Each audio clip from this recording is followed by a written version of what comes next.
Des événements politiques entrant dans le cadre des législatives d'avril prochain ne cessent de se suivre depuis février dernier. De la non-délivrance du certificat de conformité à certains partis, passant par la reconnaissance du bloc républicain et de l'Union progressiste comme seule liste en règle pour la marche pacifique des opposants tenue le lundi 11 mars 2019. Ce 14 mars 2019, les forces de l'opposition ont une fois encore organisé une conférence de presse pour parler de la situation politique actuelle du pays. Ici, elles ont tenu à avoir des réponses à certaines interrogations. La nuit du 4 mars 2019, certains parmi ces membres de la Sénat peuvent-ils jurer qu'ils ne se sont pas rendus chez le chef de l'État, d'abord vers 21 h et ensuite un peu après minuit? Le véhicule immatriculé AG 3457 RB était-il derrière la Sénat cette nuit, oui ou non? Et que cherchait ce véhicule et qui en est le propriétaire? Le peuple béninois veut et doit savoir la vérité et toute la vérité.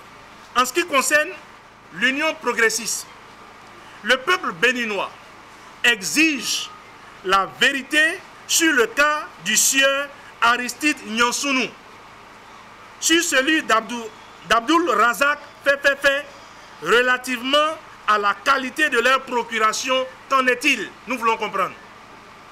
Le peuple béninois exige la vérité sur la déclaration de candidature de l'Union progressiste relativement à la justification de la signature du sieur Éric Sangan.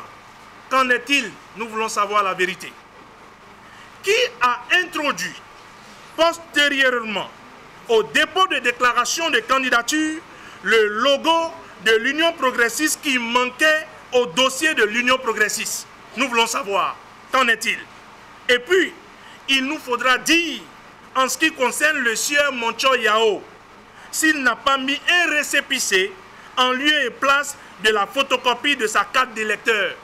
Qu'en est-il? Et nous voulons comprendre. Le signataire de cette déclaration a-t-il justifié avoir reçu mandat à cet effet? Pourquoi et qu'en est-il? Voilà autant de flou qui appellent à ne pas accepter le dossier de l'Union progressiste, un des partis politiques du président Patrice Talon, puisse être retenu pour les élections législatives du 28 avril prochain. En ce qui concerne le bloc républicain, la déclaration sur l'honneur du candidat Ogou Ale porte-t-il sa signature? Le peuple béninois voudrait savoir la vérité et toute la vérité. Le signataire de la déclaration de candidature du bloc républicain a-t-il justifié avoir reçu mandat de le faire? Qu'en est-il? Nous voulons savoir toute la vérité. À la question cette fois-ci de savoir si cette opposition est prête ou pas, si le président de la République les demandait d'aller aux élections, elle répond ceci. Pour moi, c'est une question évocatrice. C'est une question symptomatique de tout ce qui se passe aujourd'hui. Ça résume tout. Puisque la loi, aujourd'hui, en République du Bénin, c'est M. Talon. C'est le président Talon qui est la loi. C'est ce que ça veut dire, puisque c'est lui qui va décider de qui va aller aux élections, de qui n'ira pas aux élections, à qui il faut remettre le quitus, à qui il ne faut pas remettre de quitus. La preuve, nous en sommes là, puisque le gouvernement tente de faire passer dans l'opinion comme quoi c'est l'opposition qui n'est pas capable, entre griffes, si je vais emprunter leur vocabulaire, de candidater. Comment est-ce qu'on peut déposer nos dossiers si on détient encore notre certificat de conformité? Comment on peut déposer nos dossiers si on confisque nos quitus fiscaux? C'est de ça qu'il est question. Donc, quand elle dit, si le président Talon décidait de vous inviter en fait comme celui qui constitue la loi, aux élections, est-ce que nous serions prêts? Nous serions prêts, madame, si on nous donne nos quitus qui sont confisqués. Parce que nos collègues qui sont dans ce cas ont entièrement soldé leur situation fiscale et malgré cela, ils n'ont pas reçu leur quitus. Ils ont même soldé au moins 72 heures, 90 heures avant la clôture. Mais malgré ça, ils n'ont pas eu leur quitus. Comment on peut expliquer ça? C'est une confiscation.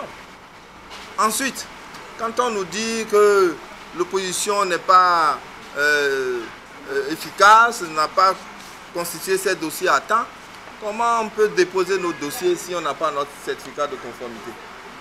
Même si l'opposition conteste cette pièce, mais ce n'est pas le truchement de cette pièce qu'on nous a bloqués. Nous sommes bloqués. Ce n'est pas une question d'incapacité de constituer nos dossiers. C'est une volonté délibérée de nous bloquer à travers une pièce qui a été inventée par la Cour constitutionnelle. Donc, aujourd'hui, si on nous donnait notre certificat de conformité, parce que je voudrais dire aux journalistes, il n'y a rien qui manque à notre dossier de constitution de partis politiques. Il n'y a rien qui manque. Toutes les observations ont été levées. Nous avons même au niveau du ministère de l'Intérieur été félicités par la qualité de nos dossiers. Mais au dernier moment, on dit vous avez oublié de parapher et de signer vos documents, par conséquent, vous n'êtes pas conforme. À quelle disposition de la loi ont-ils fait référence? La loi qui s'applique. À quelle disposition? Ou pourquoi est-ce qu'on ne peut pas nous appeler pour dire, écoutez, ce n'est que 4 documents, 4 copies. Venez parapher, signer vos documents et puis on vous délivre votre certificat. Donc il y a là la mauvaise foi, il y a là la préméditation d'exclure une partie de la classe politique et cette partie s'appelle l'opposition. Pour Nourenou Atchadé, porte-parole des FCBE, il ne pourrait avoir les élections au Bénin sans la participation des opposants et qu'il faudrait nécessairement installer la 8e législature le 15 mai prochain.